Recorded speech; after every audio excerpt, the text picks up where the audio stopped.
Disinilah lokasi yang menghebohkan petugas damkar Kabupaten Simelu, yang mendapatkan informasi terjadi kebakaran di lorong nangka Desa Sinabang Kecamatan Simelu Timur sekira pukul 16.30 WIB, Rabu, tanggal 3 Juli tahun 2024. Atas informasi tersebut, pihak damkar langsung mengerahkan sejumlah unit mobil pemadam kebakaran yang bertujuan untuk memadamkan kobaran api.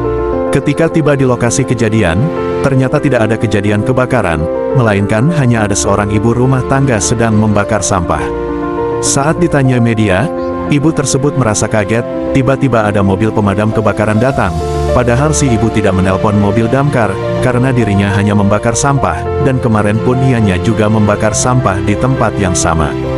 Hal ini menjadi kewaspadaan bagi kita setiap musibah terjadi, namun yang menjadi kepanikan dan kekecewaan adanya laporan kepada pihak damkar bahwa telah terjadi kebakaran, padahal hanyalah api yang bersumber dari pembakaran sampah. Semoga kejadian ini menjadi pelajaran bagi kita semua terkait dengan pembakaran sampah sembarangan, dan hendaknya dapat memberikan informasi yang akurat dan terpercaya kepada pihak damkar.